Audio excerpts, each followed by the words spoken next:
Hello, beautiful people.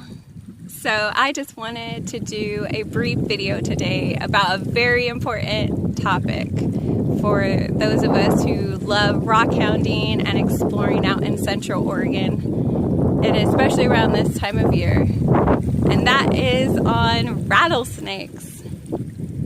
So rattlesnakes are very beautiful and timid creatures. If you follow just a few safety precautions, you shouldn't have any issues at all. Warning, look away now if you don't want to see a rattlesnake.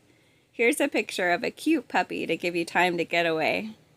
Is it really a rattlesnake? So rattlesnakes have a distinct triangular shaped head. It's wider at the base than the front. Their bodies are also a lot fatter than most snakes you'll see. It definitely has a beefy, big boned look to it. If you see a rattle, it's definitely a rattlesnake. However, it could be missing in some snakes, and sometimes they're not fully developed in baby snakes. So don't rely on this solely as an identifier. This is a gopher snake, and it does look similar to a rattlesnake.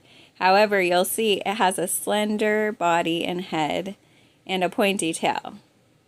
They'll actually mimic rattlesnakes in order to scare you away. They'll sit there and shake their tails at you and hiss, but they are not venomous snakes, and they help keep down the rat populations. So please leave these poor creatures alone. Now that you know what a rattlesnake looks like, stay away from them. Or I have a few tips to keep you safe when you're on their home turf. Rule number 1, stay on the trail. And for those of us who have difficulty following rule number 1, rule number 2, always be aware of your surroundings and look before you step.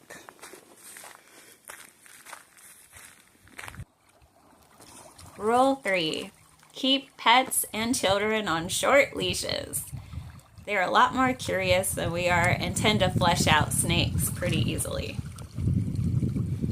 If you do feel the need to scale some rocky outcroppings, I have a tip that I created on my own. Watch. Rattlesnake warning system. Another way to warn snakes of your presence is to use a walking stick. Snakes sense vibration and heat, so the more vibration you can create while you're walking, the more likely a snake is to sense your presence and move quickly out of the way. And you never want to corner a snake or block their exit path. Okay, I lost count, but next rule, stay out of the tall grasses. Snakes love to hide and wait for prey in tall grasses, and it's really difficult to see them and watch where you're stepping. This is another place where trekking poles come in handy. Also, make sure you're wearing the right attire. A nice pair of tall, sturdy boots will go a ways to protect you from any inadvertent snake encounters. Snakes also like to coil up under fallen logs, so be careful when you're gathering firewood or stepping over a log, because there might just be a snake there. During the hottest part of the day, a nice shady spot looks like a great place to rest. Well, rattlesnakes think so too. I actually did come across a rattlesnake under a juniper tree once when I was looking for a place to rest. Snakes tend to be a little more active close to the evening hours, so make sure you zip up your tent. You don't want to find an unwanted companion sleeping next to you. Also, I don't think I mentioned, rattlesnakes are great swimmers. So that stick that you see headed toward you in the water, you best be getting out of the way.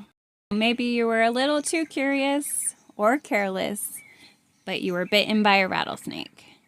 Now what do you do? The most important thing you can do is to stay calm. The less movement you make, the slower your heart rate is, the slower the venom will spread through your body, and you'll have a much better outcome. Plus, there's nothing to be worried about. You're more likely to die from being struck by lightning than a snake bite. In the US every year, there are only about 8,000 snake bites, and only 5 or 6 of these prove to be fatal. Now that you're calm, it's absolutely imperative to get to the hospital immediately for them to administer antivenom. This is the only treatment that will make you better. Time is of the essence. Call 911. Then remove any rings or watches that might constrict as the area swells. If you have a marker, circle the puncture wound and write the time you were bitten next to it. This will help the paramedics. You'll also want to immobilize the affected area and keep it below your heart to slow the spread of the venom through your body. In case you were wondering, the general consensus is that snake bite kits don't work. Don't waste precious time messing with one of these. Also, you don't want to apply any ice or heat to the wound. What you want to do is just get some antiseptic to clean it off and stop any kind of infection. So this next part that I'm going to tell you about is strictly my own opinion. Follow this advice at your own risk. In fact, it's not even advice. This is just what I would do if I were bitten by a snake. So I always carry with me activated charcoal, and it is known to get rid of toxins in your body. If I were bitten by a rattlesnake, I would take some of the activated charcoal and mix it with some water and apply it all around the area where the snake bite was, and then bandage it up. And then, just for good measure, I would swallow a couple of pills every couple hours, because I've taken activated charcoal in the past and it doesn't do any harm to me. Okay, just to wrap things up, a few comforting facts. Only 50% of snake bites happen unprovoked.